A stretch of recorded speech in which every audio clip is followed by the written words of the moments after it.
Fala pessoal, tudo bem? Aqui quem está falando é o professor Renato e na aula de hoje nós vamos falar um pouquinho sobre a formação da ocupação do território brasileiro. E nesse primeiro momento nós vamos fazer isso ao longo do século XVI, entendendo ali quais foram os primeiros passos da formação, da ocupação, de todo o território brasileiro, quais são os ciclos econômicos, suas consequências e a forma pelas quais eles se decorreram, como eles aconteceram. Então, para a gente começar essa aula, a gente precisa falar do início, do processo de descobrimento, mas muito discutido também como um processo de invasão. Afinal de contas, não se descobre aquilo que já existe. Se já existia uma população, uma civilização aqui, que tinha suas raízes, sua cultura, sua forma de vida, então não existe descobrimento. Descobriram para a Europa, mas não para o mundo, afinal de contas, já existiam uma série de tribos indígenas aqui convivendo de diversas formas distintas. Então, essa chegada, invasão portuguesa acontece a partir do início do século XVI, quando a gente fala ali em 1500, quando os portugueses atracam ali na região de Porto Seguro, na atual Bahia, com as suas caravelas, e ali vai se dar o processo de início de ocupação do território brasileiro. É importante a gente entender que ocupação e povoamento são coisas distintas. Primeira coisa importante, antes da gente entrar nessa questão dos portugueses, de suas ações, é a gente falar um pouquinho dos povos indígenas no Brasil. Segundo os historiadores, existiam cerca de 100 milhões de índios em todo o continente americano. E no Brasil, isso estava em torno dos 5 milhões de nativos e alguns historiadores falam até mesmo de 10 milhões de nativos, espalhados, obviamente, por todo o território. É importante a gente ressaltar que quando a gente fala de o índio, nós estamos falando, na verdade, de uma generalização que é errada. Por quê? Porque, na verdade, não existia o índio. Existiam diversos grupos indígenas que eram distintos entre si. Estavam divididos em tribos de acordo com o tronco linguístico na qual pertenciam. Por exemplo, os tupi-guaranis, que ficavam mais na região litorânea, os macro-gés ou os tupuias na região do Planalto Central, os aruaques na Amazônia, os caraíbas ou caribe também na Amazônia. Então nós temos ali grupos, pelo menos 4 grupos grandes, diferentes, com matrizes linguísticas e muito distintos entre si, que habitavam aqui o nosso território. Como é que eles viviam também é importante a gente entender. Os indígenas aqui no Brasil viviam da caça, da pesca e da agricultura do milho, amendoim, feijão, abóbora, batata doce e principalmente da mandioca, que é um alimento até hoje muito difundido em nossa cultura. Essa agricultura era feita de forma bastante rudimentar, ou seja, sem grandes tecnologias avançadas, como a gente poderia ver, por exemplo, em outras civilizações aqui da América, como, por exemplo, os astecas, os incas e até mesmo os maias.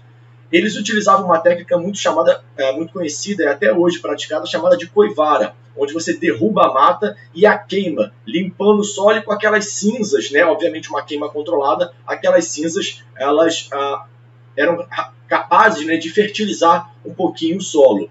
Outra coisa importante é que os índios aqui já domesticavam animais também, mas principalmente aqueles de pequeno porte, como por exemplo os porcos do mato e as capivaras, para poder complementar a sua fonte de proteína, que não vinha somente da pesca e da caça momentânea e esporádica.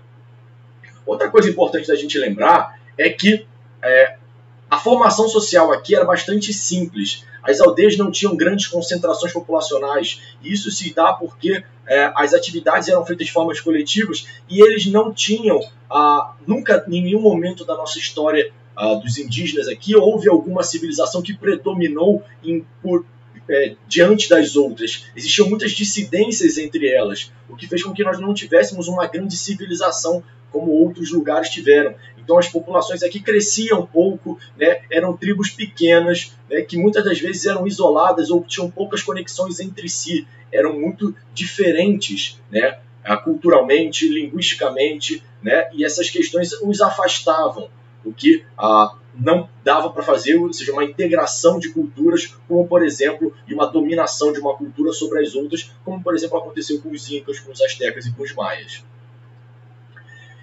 Antes da gente falar um pouquinho da questão também do processo inicial de ocupação, a gente precisa falar de uma coisa muito importante, que é o Tratado de Tordesilhas. O Tratado de Tordesilhas foi extremamente importante porque ele foi um dos primeiros documentos oficiais a delimitar o espaço, né, o território da América, antes mesmo do Brasil ser teoricamente descoberto pelos portugueses. O Tratado de Tordesilhas foi assinado em 1494, como uma forma de Espanha e Portugal repartirem as terras descobertas e aquelas que viriam a ser descobertas, né? E isso acabou definindo muito, de forma bastante importante, os rumos do futuro Brasil que viria a surgir a partir de 1500. O que foi basicamente o Tratado de Tordesilhas?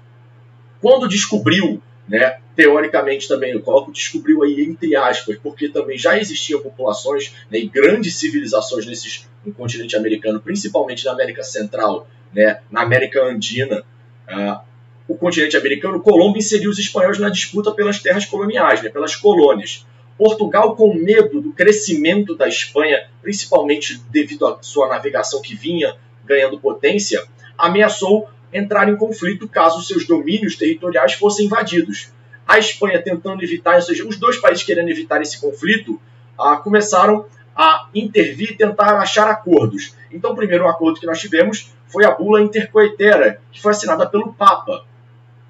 Só que essa bula também não surtiu muito efeito, porque tanto os espanhóis quanto os portugueses não acreditavam que isso daí poderia ir para frente. Então, eles depois fizeram um outro tratado chamado Tratado de Tordesilhas, principalmente porque os portugueses queriam e sabiam que poderiam encontrar novas terras. E aquele tratado da Bula Intercoetera falava que muitas terras a serem descobertas talvez seriam da Espanha. Por exemplo, se elas tivessem se mantido, toda a América seria uma América espanhola.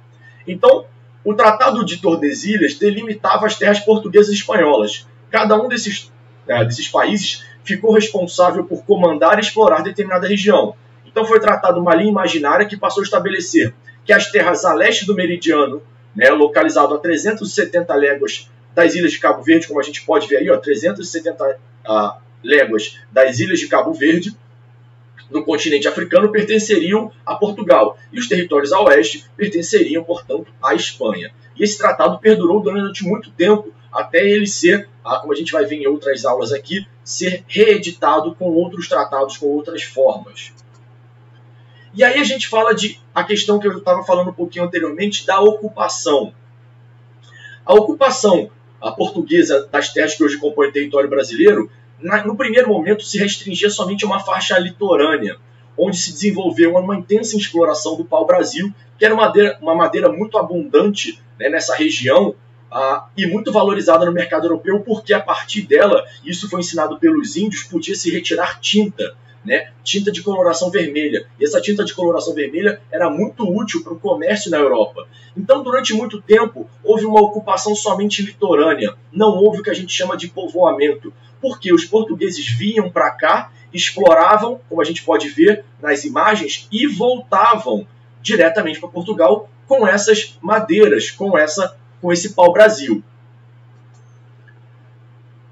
Então, durante todo o século XVI, né, o início do século XVI, nós temos uma ocupação bastante litorânea, né, uma exploração do pau-brasil na Mata Atlântica, como a gente pode ver aí nesse mapa, né, por toda essa região que vai do Nordeste ao Sudeste. A produção já se iniciando da cana-de-açúcar, tabaco e do gado. A ocupação também das primeiras terras indígenas, né, principalmente a partir daquelas trocas em que portugueses e indígenas trocavam. É importante a gente relembrar também que nem sempre os indígenas foram amigáveis com os portugueses. Haviam tribos que aceitavam de bom grado as trocas e a integração com os portugueses. Outras tribos foram dizimadas, né, e mortas principalmente pelas doenças que vinham com os portugueses. É importante salientar também que mesmo aquelas tribos que eram amigáveis aos portugueses, também em grande parte sofreram inúmeras violências, principalmente a violência cultural, porque tiveram que abdicar de várias questões de sua cultura, mas também morreram muitos desses indígenas pelo contato com os portugueses, que vinham trazendo doenças muito características da Europa, para as quais os indígenas não tinham anticorpos. Outro tipo de ocupação, outro fenômeno que ajudou na ocupação, foram as expedições para o conhecimento e exploração do interior, como as bandeiras e as entradas, que nós vamos falar um pouquinho mais à frente. Então, no século XVI, o povoamento, né, ou seja, diferente da ocupação, só começa a acontecer a partir da instalação das lavouras da cana-de-açúcar e os engenhos. Por quê? Diferentemente do pau-brasil, que era um processo de extração, de extrativismo, da qual a natureza produzia, né, de certa forma, aquele recurso já era produzido pela natureza e o ser humano somente retirava e utilizava ele para poder fazer comércio, vender a sua tinta e assim por diante. Com a cana-de-açúcar não se deu assim. A cana-de-açúcar precisava ser plantada, depois colhida e depois transformada, né, em rapadura e depois refinada em açúcar. Então existia um processo e esse processo demorava tempo, precisava de instalações, portanto de uma fixação de população.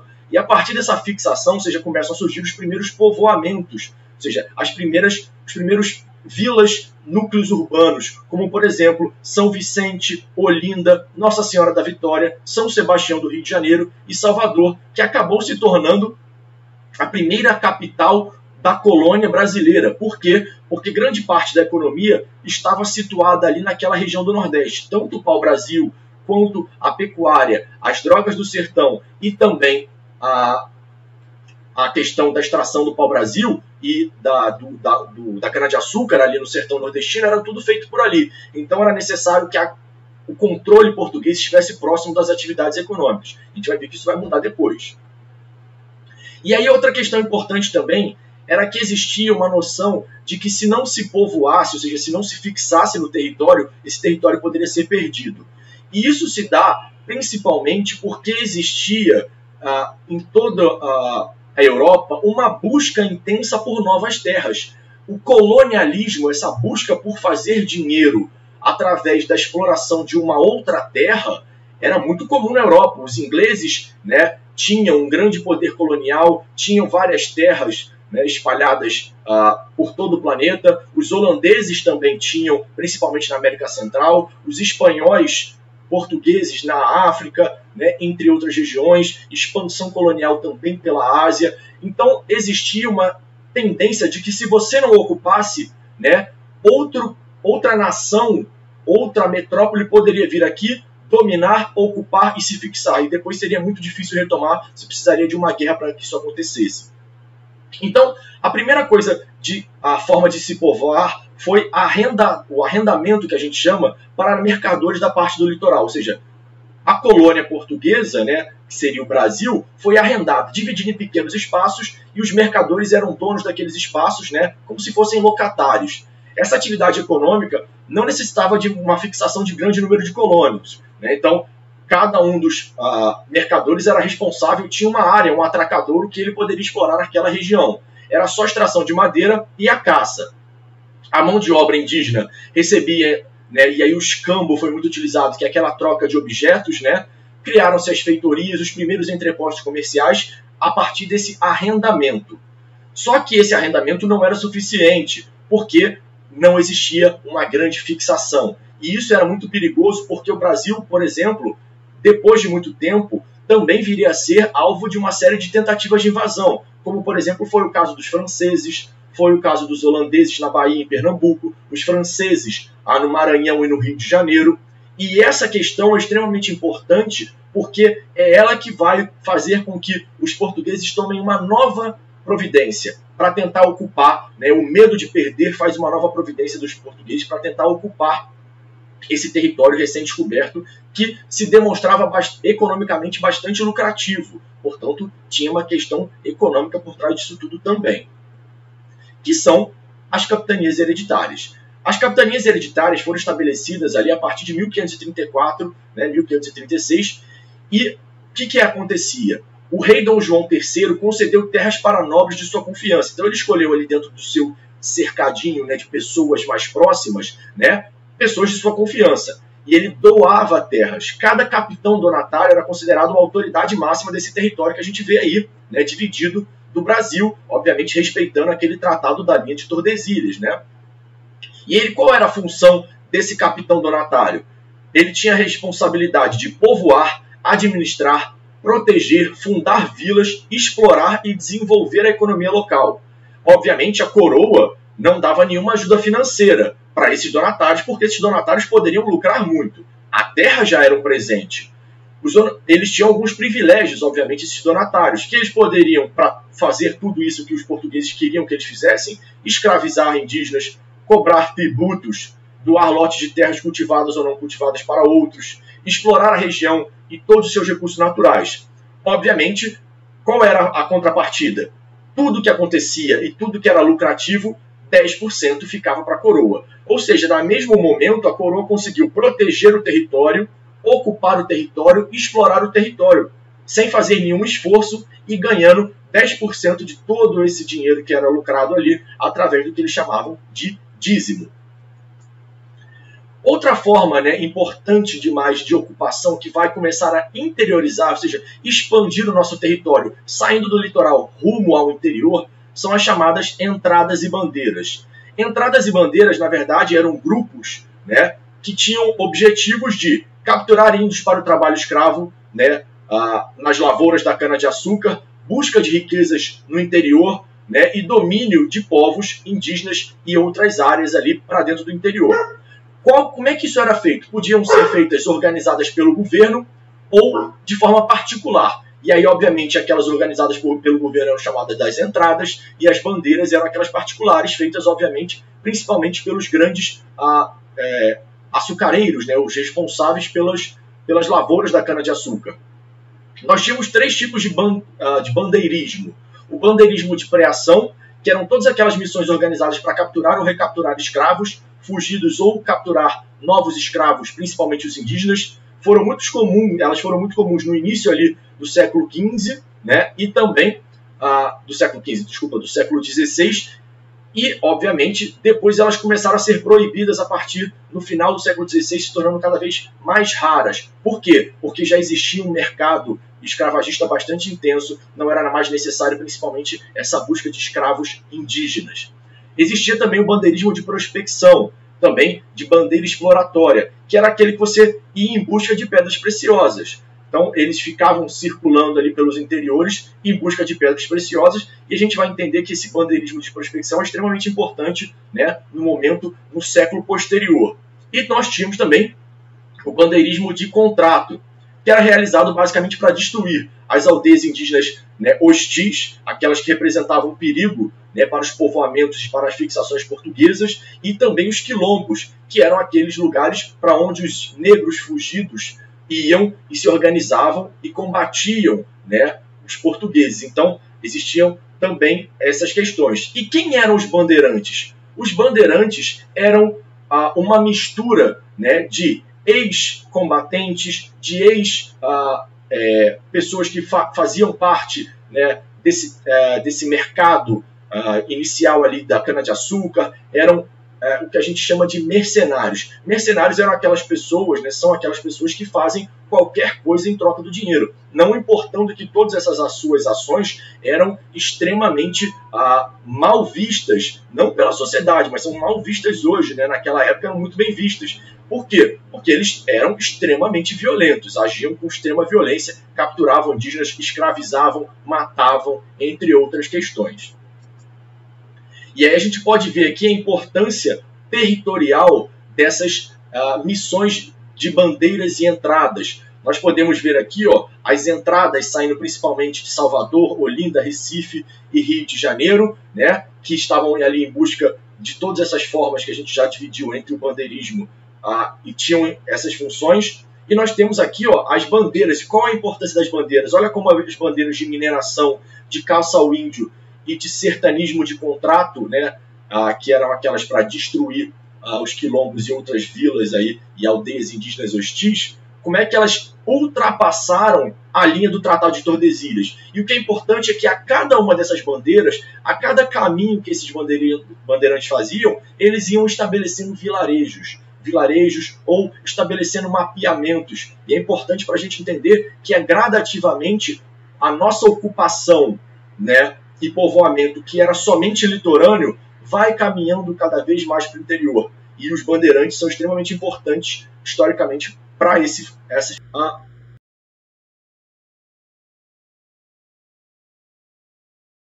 Os monumentos dos bandeirantes. Vocês veem esse monumento dos bandeirantes que está ali perto do Parque de Ibirapuera, em São Paulo, porque grande parte das bandeiras, como a gente viu no mapa anterior, partiam da região de São Paulo, da região da capitania de São Vicente, em busca ali de indígenas, em busca de destruição de quilombos, né? Então, é só a gente poder perceber que grande parte das estradas paulistas que ligam São Paulo ao interior estão associadas ali ao nome de Grandes Bandeirantes.